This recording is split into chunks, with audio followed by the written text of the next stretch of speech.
अस्सलाम वालेकुम वरहमतुल्लाहि वबरकातुहू।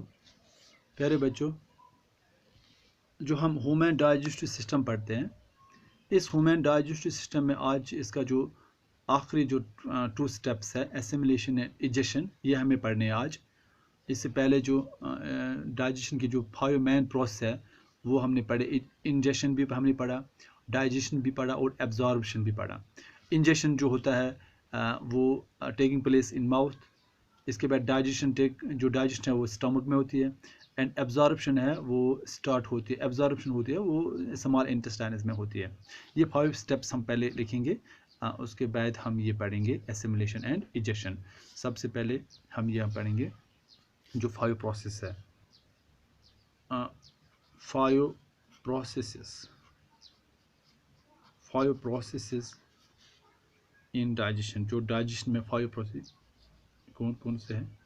5 प्रोसेस इन डाइजेशन और नंबर 1, सबसे पहले जो है इंजेशन है। इंजेशन, ठीक। इसके बाद इंजेशन के बाद डाइजेशन है। डाइजेशन, तीसरी जो प्रोसेस है उसको कहते हैं एब्जॉर्प्शन। और जो चौथी है उसको कहते हैं एसिमिलेशन, जो आज हमें पढ़ने हैं एसिमिलेशन। उसको क्या कहते हैं? एसिमिलेशन। और पांचवी जो है वो इजेशन। इंजेशन, ये जो इंजेशन है, टेकिंग इन फूड, माउथ में टीथ, टंग एंड सेल्वा होता है, वहाँ physical breakdown of the food होता है। Physical breakdown of food and also digestion of carbohydrate starts in the mouth. वही जो फूड अब जब उसके साथ सेल्वा होता है वो नीचे स्टमक में आएगा। स्टमक में डाइजेशन ऑफ प्रोटीन स्टार्ट होती है। इसी तरह फिर वहाँ डिफरेंट काइंड्स ऑफ जो डाइजेस्टिव जूसेस है वहाँ स्टमक में मिलकर इस कॉम्प्लेक्स फूड सब्सटेंस होते हैं उनको ब्रेक डाउन किया जाता है इनटू सॉल्यूबल फूड सब्सटेंस में। इसके बाद यही जो कॉम्प्लेक्स फूड ये आता है स्टमक के बाद स्मॉल इंटेस्टाइन्स में। स्मॉल इंटेस्टाइन्स में मैंने ऑलरेडी पढ़ा है कि वहाँ वेलाई होते हैं, वो फिंगर लाइक प्रोजेक्शंस। वो वेलाई क्या काम करते हैं? जो inner walls of the small intestines है उनकी जो उसको ये वेरी लार्ज सरफेस एरिया देते हैं।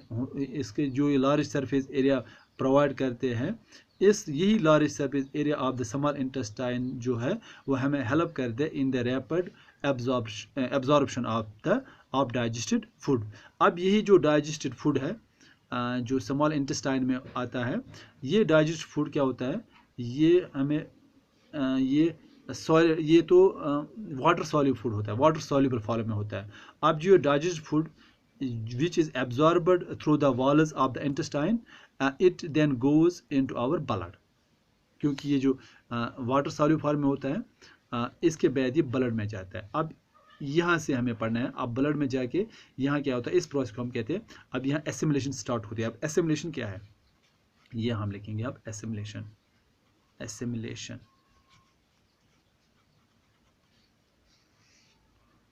प्यारे बच्चों, जो ये ब्लड कैरी करता है डाइजेस्टेड एंड डिजॉल्व्ड फूड, ये कैरी करता है digest and dissolved food to all parts of the body. अब वहाँ क्या होता है? Where it becomes assimilated as part of the cells. ये जो एसिमिलेटेड फूड है इसको कहाँ इस्तेमाल किया जाता है? It is used by the body cells for obtaining energy. अब क्या होता है? ये जो एब्जॉर्ब फूड यहाँ लिखूंगा मैं, एब्जॉर्बड फूड। जो एब्जॉर्ब फूड होता है, एब्जॉर्ब फूड क्या होता है? इस एब्जॉर्ब फूड को इज यूज्ड, इसको इस्तेमाल किया जाता है। किसके लिए इसको इस्तेमाल किया जाता है? To provide. ये क्या करता है? प्रोवाइड हमें, टू प्रोवाइड। एक हमें ये एनर्जी प्रोवाइड करता है, very good, to provide energy. एक हमें एनर्जी प्रोवाइड करता है और दूसरा और ये हमें क्या हो, ये बनाते हैं new protoplasm.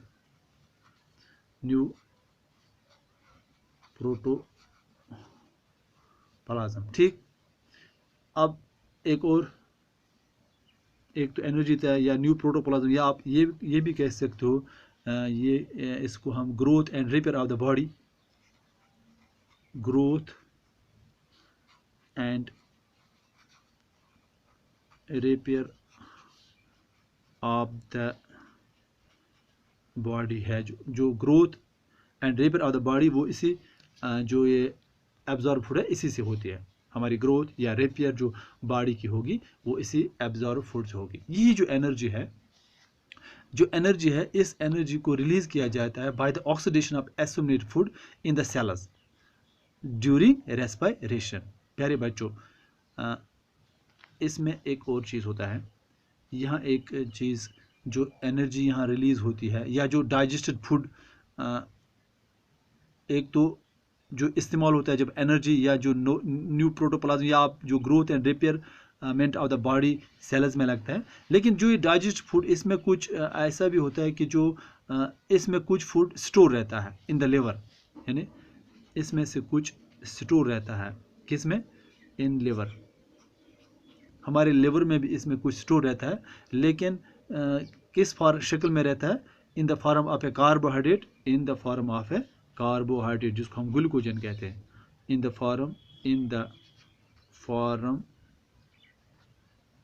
Form of A carbohydrate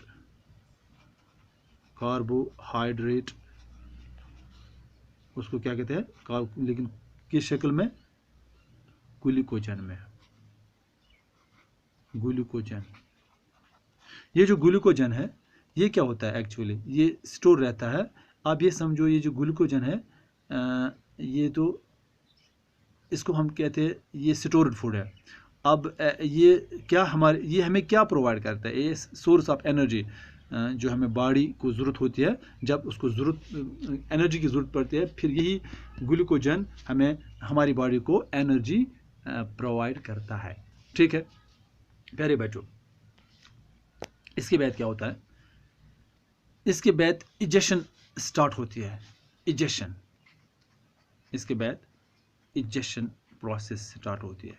ये जो इजेशन 5, ये तो 4, ये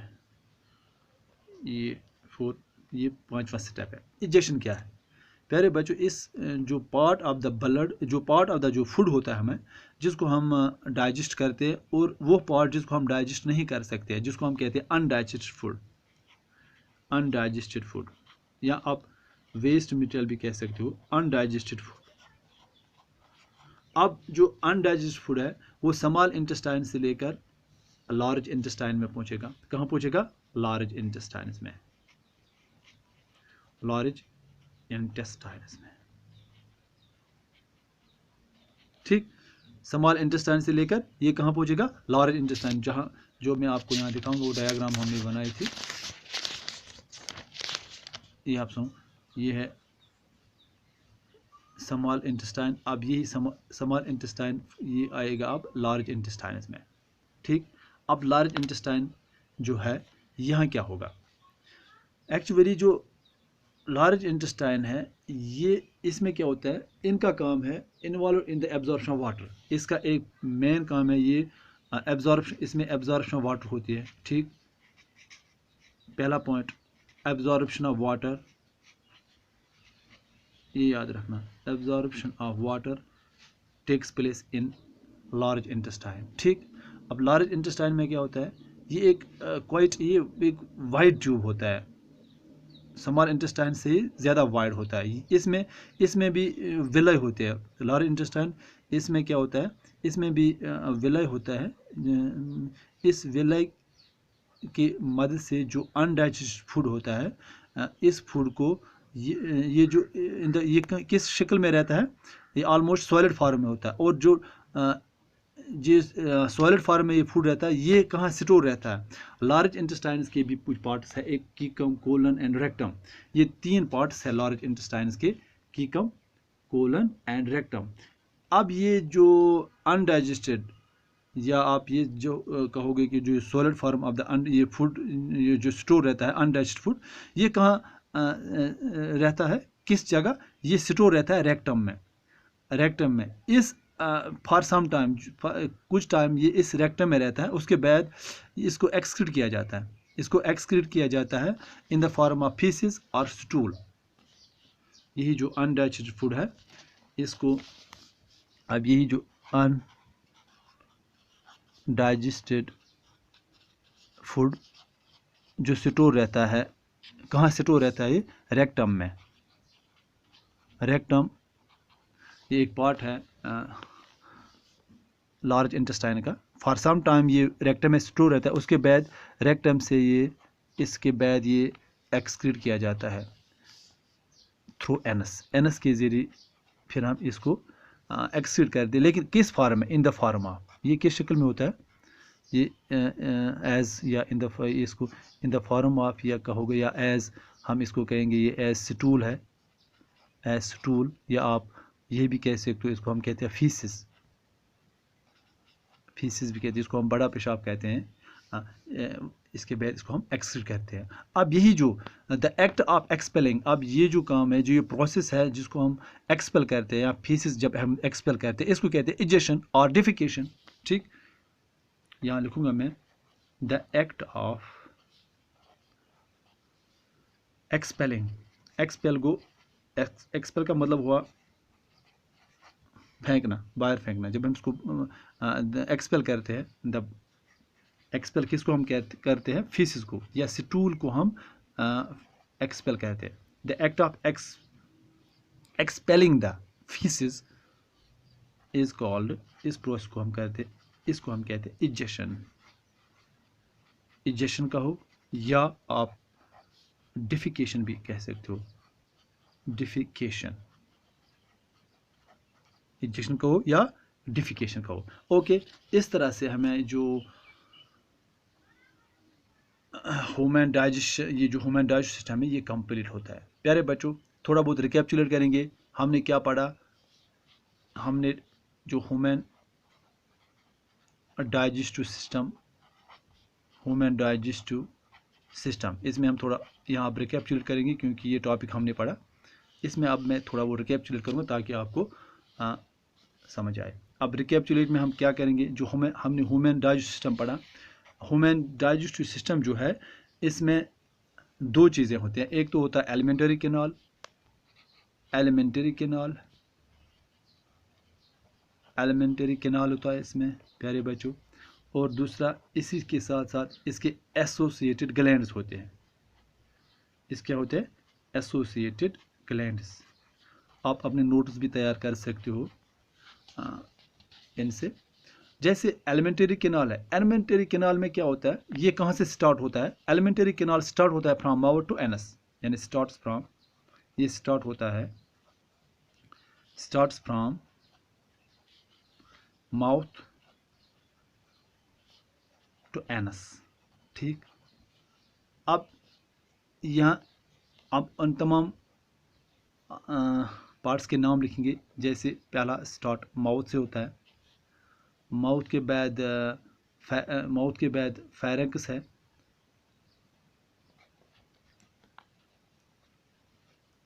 फेरेंक्स जो होता है ये कॉमन पैसेज है फूड एंड एयर, इसको कॉमन पैसेज कहते हैं। अब ओइसोफेगस, ओइसोफेगस जो है ये कंडक्ट करता है food from the pharynx to the stomach. Oesophagus का काम क्या है?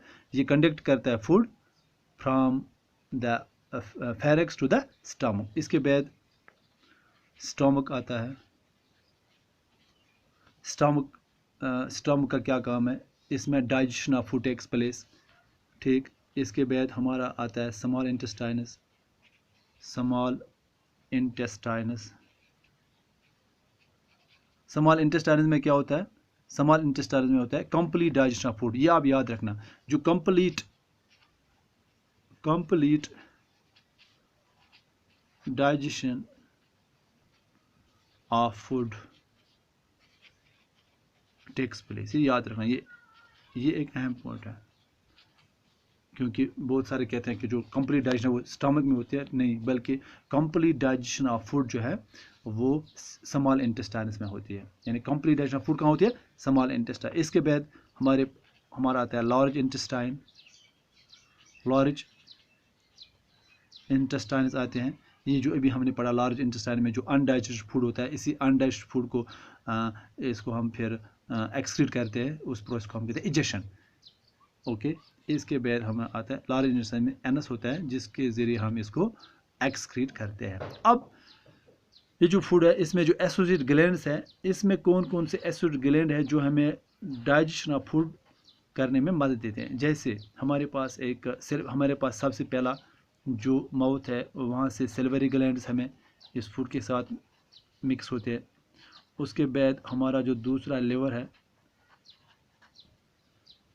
और इसके बाद जो तीसरा है वो है पेनक्रियास, जिनके बारे में ऑलरेडी मैंने प्रीवियस लेक्चर में आपको पढ़ा है। ओके प्यारे बच्चों, आज हमने जो ह्यूमन डाइजेशन सिस्टम है ये कंप्लीट किया। इंशाल्लाह इसके नोट्स भी मैं आपको प्रोवाइड करूँगा, और नेक्स्ट लेक्चर में हम रेस्पिरेशन पढ़ेंगे। खुदा हाफिज़।